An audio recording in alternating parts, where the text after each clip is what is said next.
बताना मुझे ये है कि आज भी कुरान पाक के करामात और कुरान पाक के मोजिज़ात नजर आ रहे हैं। नजर कोई है किताब दुनिया के अंदर जिसे इंसान लिखा हो या अल्लाह ने आसमान से नाजिल किया हो? दोनों सूरतों में कोई किताब ऐसी बताओ जो शुरू से लेकर आखिर तक किसी को तरतीब के साथ सफ़ा बसफ़ा सफ़ा बसफ़ा आयत के बाद फौरन वही आयत, जुमले के बाद वही जुमला। रब्बे काबा की कसम किसी को याद है? नहीं। अगर याद है तो कुरान पाक याद है। मैं यहाँ तक कहता हूँ ज़रा अंदाज देखो, मदारिस अरबिया में हिफ्ज़ के बच्चे उस्ताद मोहतरम को कुरान पाक ऐसा रखकर सुनाते हैं, ऐसा रखकर सुनाते हैं। उस्ताद पाक वहाँ बैठे हुए होते हैं और तालिबे इल्म हिफ्ज़ करने वाला बच्चा ऐसे कुरान पाक रखकर सुनाता है और बराबर ये सफ़ा यहाँ से शुरू होकर यहाँ ख़त्म होते ही देखता नहीं। बराबर बच्चा ऐसे सफ़ा उलट कर ये बताता है मुझे सिर्फ कुरान याद नहीं, कुरान का सफ़ा कहाँ मुकम्मल होता है वो भी याद है। मैं कहता हूँ ये अंदाज नहीं, ये अंदाज नहीं मेरे प्यारे, ये अंदाज नहीं, ये अंदाज नहीं, ये कुरान याद करने वाले बच्चे की करामत है, करामत।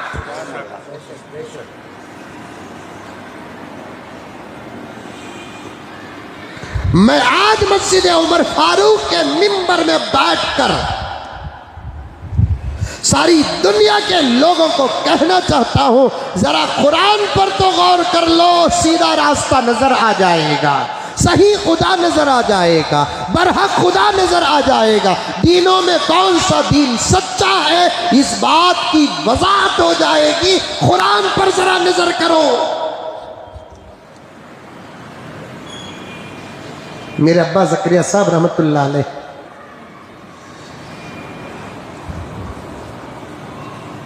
उलमा की अजमत पर आऊँगा मैं, लेकिन ज़रा ये तो बात ख़त्म कर दो। मेरे अब्बा ज़करिया साहब रहमतुल्लाह अलैह अक्सर उलमा और हुफ़्फ़ाज़ और अइम्मा के अदब और एहतराम और अज़मत और मकाम और मर्तबे को बयान करते हुए फरमाते, इमाम जो होता है वो वली होता है, इमाम जो होता है वो साहिब करामत होता है, हाफिज कुरान जो होता है वो साहिब करामत होता है। कैसे? कुरान पाक तरावी में हुफ़्फ़ाज़ पढ़ते हैं, पढ़ते नहीं पढ़ते? तुम्हें पढ़ते अल्हम्दुलिल्लाह।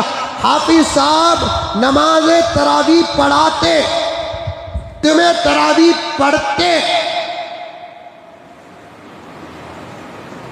अक्सर लोग पिच्चे पढ़ को रकाता भूल जाते। हाफिज साहब नमाज पढ़ाते पढ़ाते रकात तो रकात कुरान भी नहीं भूलते।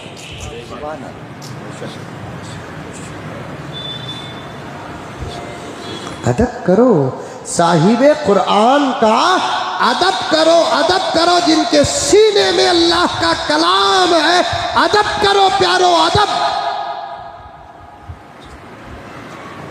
मोहब्बत करो, ये मेरा इमाम है। जैसे एक बाप को देखते हैं मोहब्बत पैदा होती है, ये मेरा बाप है।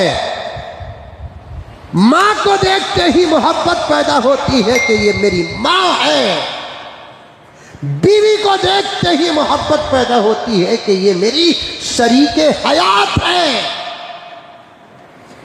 उससे ज़्यादा मोहब्बत पैदा होना चाहिए उस वक्त जब किसी इमाम को देखते हैं तो दिल से आवाज़ आना चाहिए कि ये मेरा इमाम है, मेरी नमाजों को खुदा तक पहुँचाता है।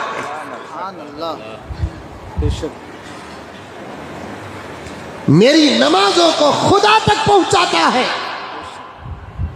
आज इमामों का अदब नहीं, इमामों का एहतराम नहीं, इमामों की कदर नहीं, इमामों की अजमत नहीं। इमाम को तो नमाज में इमाम समझते हैं, जैसे ही सलाम से हमारा कनेक्शन और कॉन्टैक्ट कट हो जाता है, हम उस इमाम को इमाम नहीं गुलाम समझते हैं, गुलाम। नमाज में भी हमारी बस चलती तो हम कहते कि इमाम साहब मैं इशारा करा तो तुम्हें रुकू करो। नमाज में भी अगर हमारी बस चलती, हम कहते कि हमारे इशारे पर रुकू करो, हमारे इशारे पर सजदा करो। लेकिन नमाज में बात करे तो नमाज टूट जाती है। नमाज में बात करे तो नमाज टूट जाती है। कुछ याद आ रहा है मैं क्या बोलना चाह रहा हूँ और कहाँ पहुँचा हूँ? गुज़िश्ता जुमा यही तो बता रहा था, यही तो उलमा है जो हर दौर में पैदा होने वाली नई चीज़ों को कुरान और हदीस को सामने रखकर अहकामात निकालते हैं। गुज़िश्ता जुमा